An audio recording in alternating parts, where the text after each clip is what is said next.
it kind of drifted off into, you know, just a couple of top 32s. Right. I think the deck lists for it are still pretty rough. They could use some improvement. I think they're too much like a Charbelcher deck. They're too focused on trying to go off as soon as possible, maybe. Yeah, exactly. All right, so we see Amin on the left side of your screen. We see Zack to the right of your screen. We see Ruben Bressler in the background. He's working hard, and he's rocking a pretty cool SCG Live t-shirt. Maybe one day we could start, you know, raffling off those SCG Live t-shirts along with this 6 months premium, year premium. Ooh, 6 months worth of SCG Live t-shirts. Yeah. 180 of them. Yeah. Yeah, that'd be a good prize. You'll never have to do laundry again. Just pay separate shipping and handling. All right, so hopefully these guys will get started soon. It looks like Amin kept his hand. He's probably telling some stories. He's like, yeah, you know, last round I won. I played a Wasteland, and then I had Ancestral Vision. I was like, I couldn't even remember what happened to it. I was just so happy that I won with my Wasteland.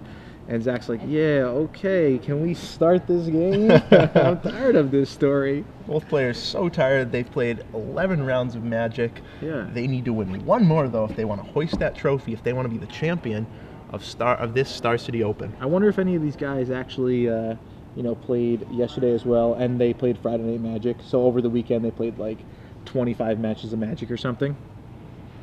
All right, so there's Ruben looking at those deck lists. And we should get started pretty soon, probably in a minute or two. So who's your pick to win this tournament, Zach? What do you think? Well, last round, you know, I picked Josh Ravitz to beat Amin Younes. I'm going to have to pick Zack Mullin to beat Amin Younes.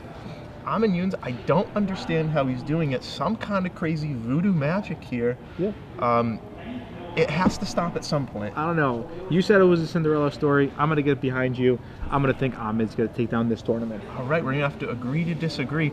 I'm on Team Zack. All right, Team Zack, representing you know, yourself almost. So Zack leads off with a Mystery Rainforest, sacrifices it to get an island. And these guys are playing quick. These guys are saying, you know what, it's you know, 11 o'clock. I got work tomorrow, you got work tomorrow. Let's finish this up. That's right. And you know what, whatever time it is where you are, thanks for tuning in. Yeah, we really appreciate it. All weekend we had some great Magic. We had some really exciting combo matches today. Yeah, and we only have one more left. And we have some really good tweets. Yeah. All right, so Zack is taking a second turn right here. And remember, we're going to have a trivia question after this game. And the winner is going to walk away with 1 year of free 1 year of free premium. All right, so Zack plays a Volcanic Island and passes the turn, and Amin remembers with his visions this time, and he takes it down to 3 and draws another visions in the process. That's right. It looks like Zack Mullin has Force of Will, he has Gristlebrand, he has Emrakul, he has Misdirection. So the only part he's really missing is that Sneak or that Show. Yep, and that's lots of time, you know, that happens with the combo deck. You have everything except for half the combo. Yep.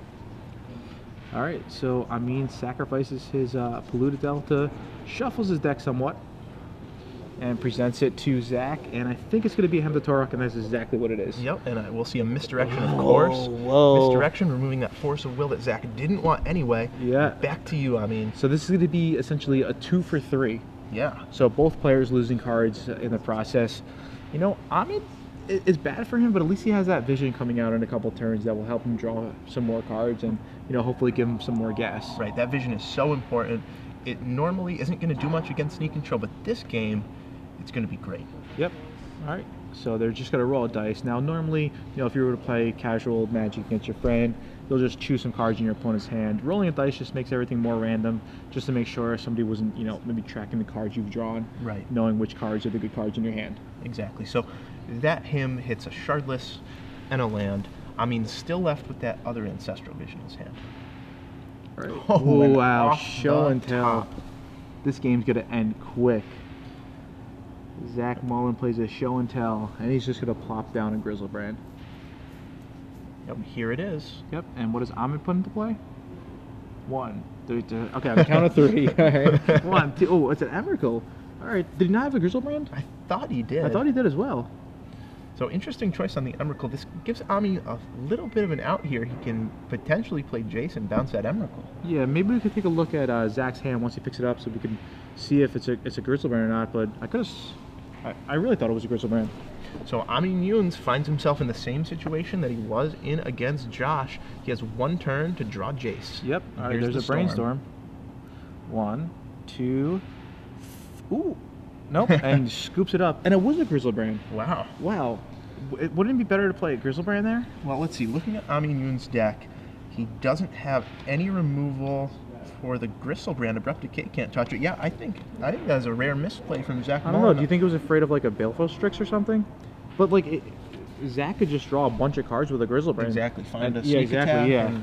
I don't know. Just find anything. I mean, if you're drawing, 7 or 14 cards, that's just good enough for anything almost. Exactly. It's been a long day. He's played 23 matches of Magic.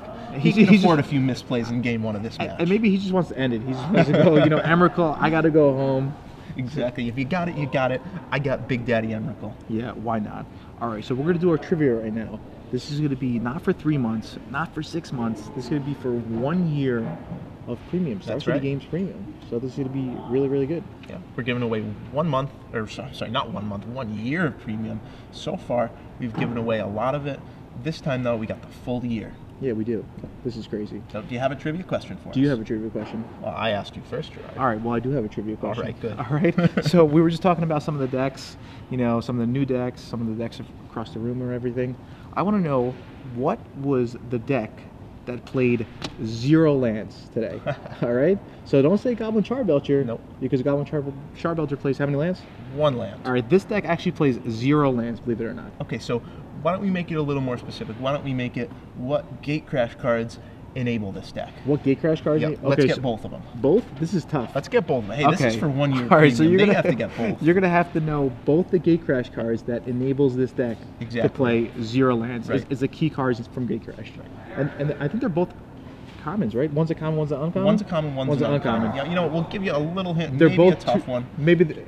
They're both 2/3. They're both 2/3s. Okay. So if you want, you go to StarCityGames.com. You could do your little search and find out all the 2/3 creatures from Gatecrash. That's right. And then if you really have to do it the hard way, or you just go on Twitter and see what the other people put. Hey now. Yeah. You don't want to do that. No cheating. All right. So it's a really cool deck. 0 lands. Why not?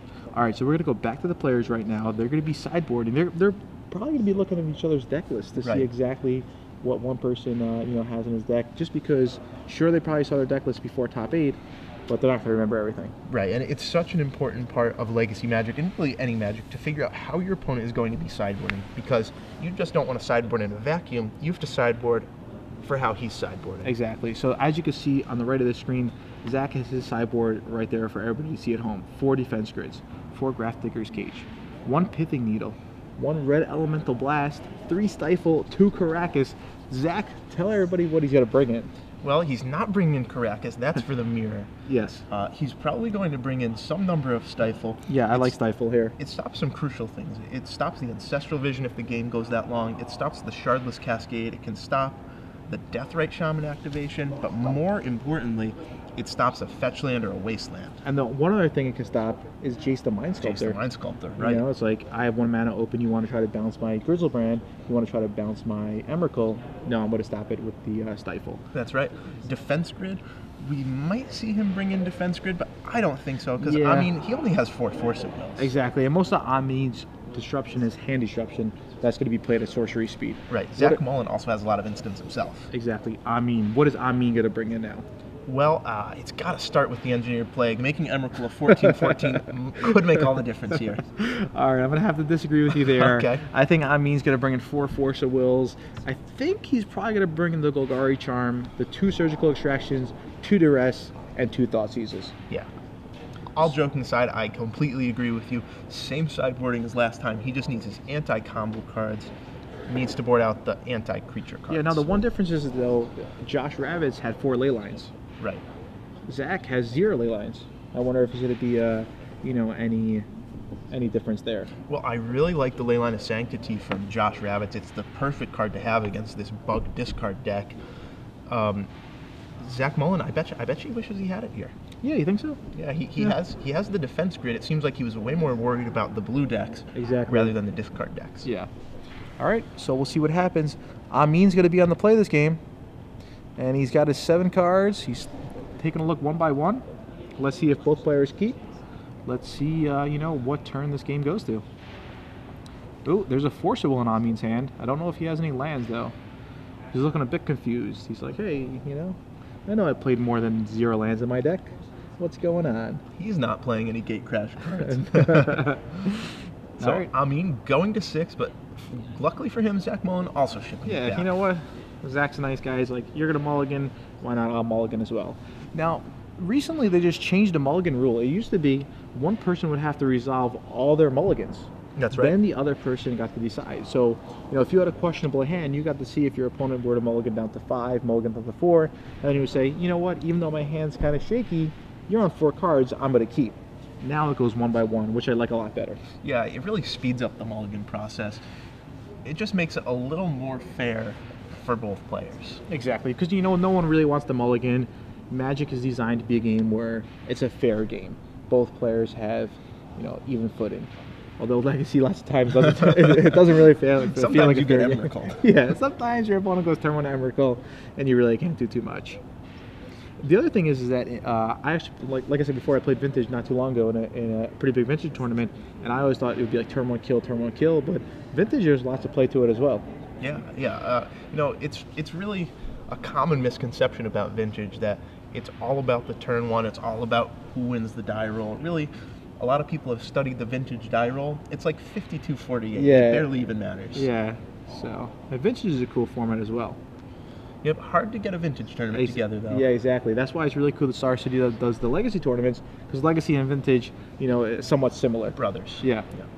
You get to see all the old cards in action, the candelabras that would otherwise just be collecting dust in a binder somewhere. Exactly. Yeah. All right. 1, 2, 3, 4, 5, 6. Both players on 6 cards. Let's see if they decide to keep or not. Amin looked like he was going to mulligan, and then he said, "No, what? I'll take a chance." And both players decided to keep. So there's a creeping tar pit from Amin, and Zack draws his card for the turn. Looks like a sneak attack, so he at least has that part of his combo. Okay, there's a scalding tarn from Zack. If I see a red blast peeking out of Zack Mullin's hand too, he'll be able to counter a blue spell. Alright, so Amin draws another land in the form of Verdant Catacombs. He's going to sacrifice this. Yep, he has a him and he has a goif. Which one do you think he'll play first? He ends up going with the goif, so no stifle there. I wonder if Zack brought him in or not. I think he probably did. Yeah, it's really more of a question of what he wanted to cut more than what he wanted to bring in. Exactly, yeah.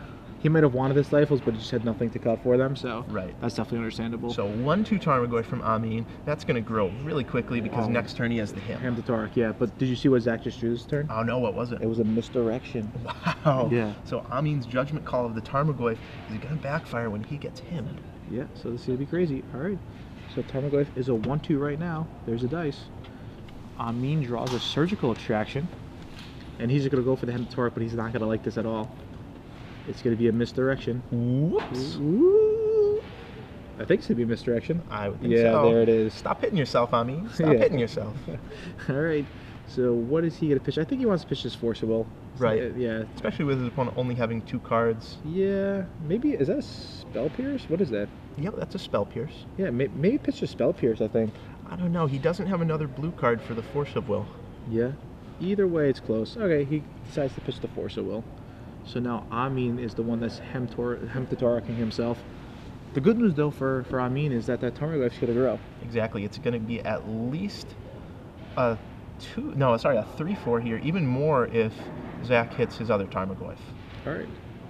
So he rolls a 1, and he rolls something off-screen. A and 1. Let's see what he discards: a Surgical Extraction and a Tarmogoyf. Ooh, not what Amin wanted to hit, but... Okay, the Goyf's up to a 4/5, correct? Yeah, 4/5 Tarmogoyf. That's a 5-turn clock for Zack Mullin. But look at Amin's hand, just land. Yeah, Zack Mullin's hand, very good. Yeah, so we're going to update that Goyf to a 4/5. No, it's a 4/5, isn't it? Misdirection's an instant. So. Instant sorcery. Yeah, okay, there we go. 4/5. Yeah, it's a 4/5, Yep, correct? 4/5. Zack Mullin down to 16. Wait, is it a 4/5? It is. We can't see the him in Amin's graveyard, Yeah, but it is okay, there. 4/5, yeah, that's what I thought. So Amin just has land go. Okay. So Zack's going to untap and draw. And it's an island. And okay. Okay, so Zack Mullin, next turn he does have the sneak attack. Does he have a creature? He has an Emrakul. Oh, wow. So he just has to dodge 1 turn of discard from Amin Younes. Yeah, well, Maybe 2 turns. Well, the Emrakul won't kill Amin. It will only bring him down to a very, very low life total. Yeah, but more importantly, it'll wipe all of his permanents and Zack will still have a sneak attack. Exactly, yeah. So he's just going to have to sit and wait to draw another monster. That's right. Yep. All right. So Amin goes down to 18. So his board is Underground Sea, Bayou, Creeping Tar Pit, and a 4/5 Tarmogoyf. Yep. Amin there with the eye roll. He knows his back's up against the wall. He said, why did it have to hit my 2 spells? Yeah. Like so many before him that fall to the him. Yep. All right. So Amin draws. Not too sure what it is. He's holding it up. There's an Underground Sea. Is it something good like a Jace or no? I'm not sure. The tar pit's going to get in It's though. probably not a Jace. Yeah, so Zack will take 7 points of damage here. He's going to fall down to 8. I don't think so. Can he red blast that tar pit? Do you think he will? He has to, actually, because he would take 7 down to 8, the next turn crack the fetch land and be at 7, so he's forced to red blast this. Yeah, well, yeah, I guess you're right. He probably does. All right, so that's what's going to happen right now. Zack's going to fetch him a Volcanic Island, I guess? Yep, I mean, looks like he knows what's happening here. Maybe a basic mountain, a bit safer. Mhm. Yeah, I like that. All right. So there's a bit of discrepancy. I'm not sure what the judges are talking about here with the Goyf. Long story short, Zack's gonna fall to 10 life. That's right. Yeah. No, I think 11. I think he's already taken 1 from the fetch. Did he? Yeah. Okay. No, he didn't because he force-willed. No, he misdirected. Oh, you're right. He did So, misdirect. Yeah. Okay. Zack Mullin at 15 going yeah. down to 11. Okay. And Amin Younes gets wastelanded right there by that red blast. All right. And he draws Grizzlebrand. Oh, there's a sneak Boom. attack. Hopefully Amin draws his Golgari charm. That's exactly what he needs. Yeah. That's pretty much it. Yeah. One of his only outs here, right? I think so. If he somehow managed to him away the 2 monsters, that would be good too. Yeah. Oh, he's gonna peel it. He's gonna peel it. Where's the hole cam? Yeah. No hole cam. That's what we need. Some Star City hole cams. Why not, right? So Zack Mullin drops to 7 from that attack. Yeah. And we'll see what Amin has. Surgical extraction and a polluted delta. Yeah, That's not going to do it. doesn't do much. It looks like Sneak and Show might take down this tournament. There's the Emrakul. There's Grizzlebrand. He shows it to him. Yeah, and then Amin says, "Where's the red source? We don't have it. You don't have the second red." I'm gonna get 1 more draw phase. Yeah, I'm gonna have no permanence, but that's okay. Yep. He doesn't need no permanence. All right. So Zack, I'm not too sure what's going on here. I think Amin's thinking, is there anything I could do? Yeah, I'm not so sure. He might have stopped Zack during his draw phase. I think he just wants to, get 1 more minute of camera time. He's trying to hit the Scalding Charm to buy himself 1 more turn. And he extends the hand. Congratulations to Zack Mullin. You are Star City Game Edison Legacy Champion, and you won it with Sneak and Show. That's awesome. Team Zack for life right there. Yeah, Team Zack for life. And look at Amin. He lost, but he's still happy. He had a great time coming 2nd place in this wonderful tournament. Probably can't believe he made it that far. Yeah, he's just I like... can't believe he made it that far. Yeah, he's like, this Bug Charlotte's deck, I was supposed to just go, 4-4 with it or something. His combo matchup is like 90%. Yeah. So that's awesome. And I think we're going to have Ruben speak with Zack. Is that what's going to happen? I'm pretty sure. We will. Ruben's going to set up the interview with Zack, but in the meantime, we're going to recap that match for you. We're going to recap the top 8. Recap everything for this weekend, and we're also going to give away 1 year of premium. We're going to announce the winner. Let's slow roll the premium a little bit. Sure. Let's go through the top 8. All right. Why